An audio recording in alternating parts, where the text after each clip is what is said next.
Hello, welcome back to our channel, Way Out Here. Today is the week before Halloween, so I'm festive. I'm coaching today for a couple hours after the kids get off of school. I coach today from 3:30 to 7. So I'm gonna do another one pot meal since I'm not gonna be here.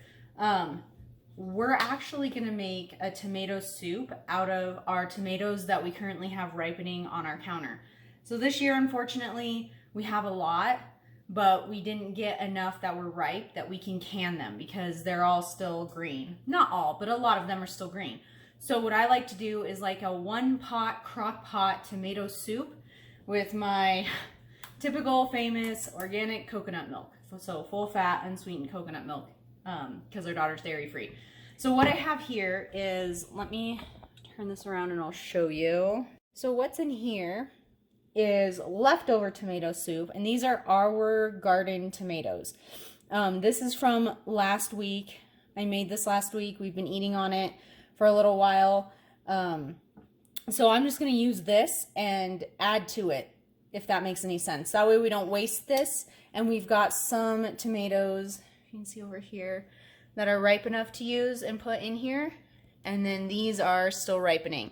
So once these get fully ripe, I use them in a soup, or I put them in a salad, or I make them into a salsa, I make them into something, and then I'm gonna empty out this colander and then go out and get more out of the greenhouse. So, and it actually snowed today. We have quite a bit of snow on the ground, so you guys will get to see that our greenhouse still, even though it didn't freeze overnight, we're still gonna be able to get a couple of tomatoes out of it. So, I'm gonna get started on this and then we'll head to the greenhouse. All right, so the first thing I'm gonna do is fast forward through this, but I'm going to take our garden tomatoes and start cutting these up and getting them in the crock pot.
All right, so this is all we have left from the colander that's not quite ripe.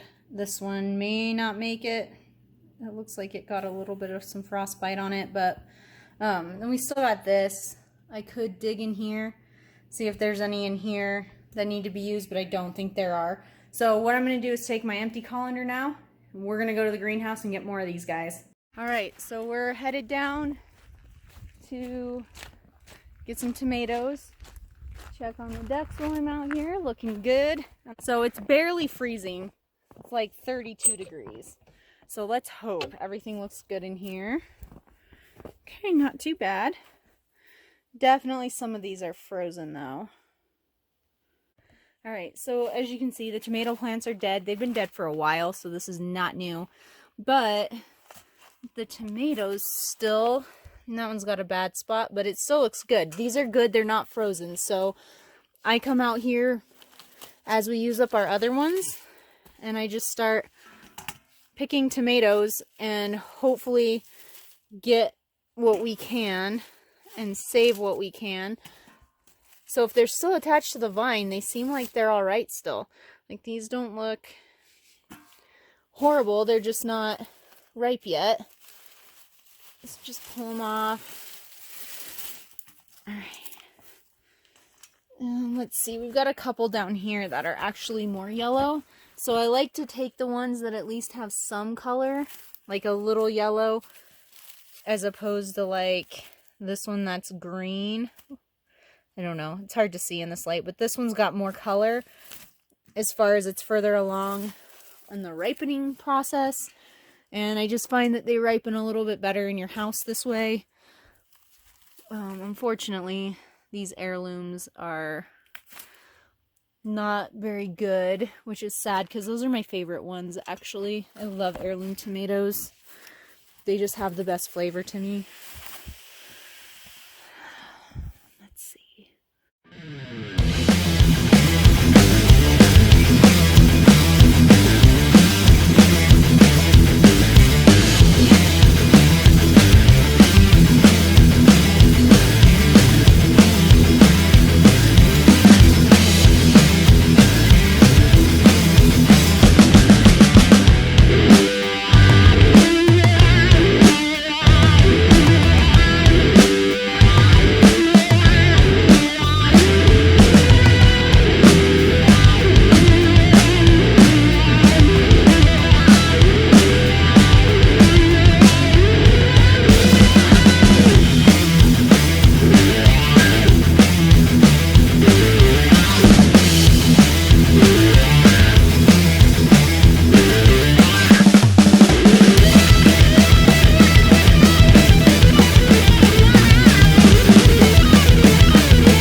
Kale, and if you can see, that is red Russian kale, and it is awesome, and there's nothing wrong with it. Here in the greenhouse we've got some that's Moroccan spearmint, so certain things are gonna do better than others. And like I said, even this some hardier tomatoes, often that you can buy, like if you buy them locally from a local greenhouse, the plants, or you get seeds locally, they're gonna know what works the best. So anyway, grab a couple of these green ones, and then we can head back in the house. There are probably some over here. Yeah, so see, we still have quite a few. We could come out here and get a few more. So once we use these up, hopefully it won't freeze super hard. So it's still, I don't know, let me see if I can show everyone. This is our temperature gauge, and if I can get up there. I don't know if anyone can see, but it is over 40 degrees. Oh, alright, so that was, sorry, cut off my video on accident. It's over 40 degrees in there, which is pretty good. But we've also got another suggestion for people who live in a cooler climate, who get winter early, is arugula. So that's our arugula, our couple of plants. We let it go to seed, and it volunteers and comes back for us every year. So this arugula has gone to seed, but as you can see, it's got snow on it. But we can still come out here. You can still pick these off. Right here, it's fresh. It's not frozen. Yeah, here's the arugula, fresh. It had snow on it, you guys saw. And what's on the snow? We can still eat it. So it's really good too. It's a little spicy, but it's really good. And we'll probably still use that tonight in a salad, and probably for at least the next couple of days, if not week, to put in salads, depending on how this weather holds out. So who cares, right? So I'm gonna do the coconut milk, get this in there. And again, super important to get the unsweetened if you don't use real milk or real cream or anything like that, because the sweetened's gonna be gross in like a savory soup.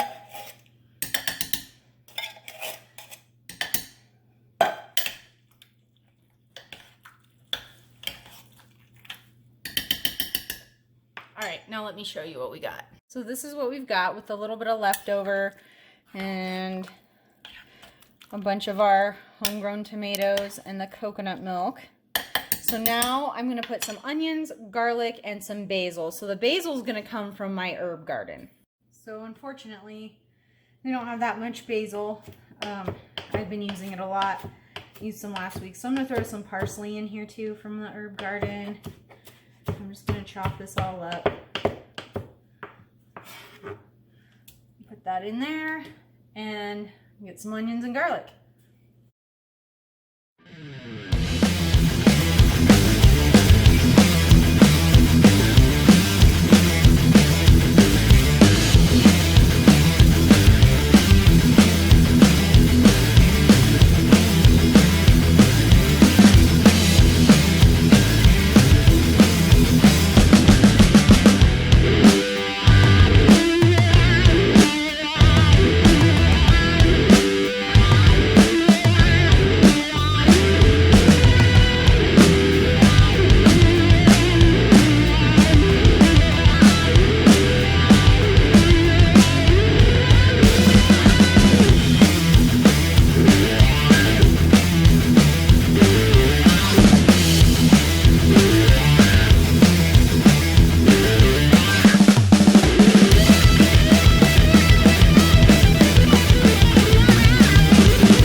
Okay, and the last thing I'm gonna do, well, before I season it, is add another can of tomatoes just to make it go a little bit further.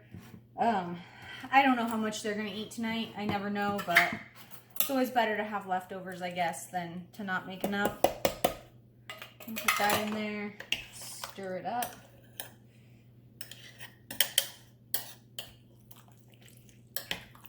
All right, let me show you. All right, so that's what we've got. It's not super full in the crock pot. We still got to put some flavor in there. And these tomatoes will cook down, the juice will cook out of them, and it'll expand a little bit. So yeah, just now salt, pepper, garlic powder, onion powder, and we're good to go to leave this here cooking. And then when they get back, they can eat this for dinner. All right, so that's salt, pepper, garlic powder, and onion powder. And I mix this all in and then taste it just to make sure that I have enough seasoning in there that you can't taste the coconut from the coconut milk, because that's not very good. It's just an important thing to remember when you have to do dairy-free cooking. So yeah, that's good. I think we're gonna leave it like that. And by the time they get here at about 6 o'clock or so, the husband and the little boy can eat this. And then my daughter and I will be at the gym she has a class until 7. She's the last class of the evening, so she's going to be there with me all night. So then when we get back, she will eat this, and it's pretty good. I mean, we really like it, so hopefully you guys enjoyed it, and you can make a one-pot crock-pot tomato soup for your family. So enjoy. Hopefully consider liking and subscribing if you like, and come back for more. Thanks for stopping by our channel from WaY Out Here. Bye.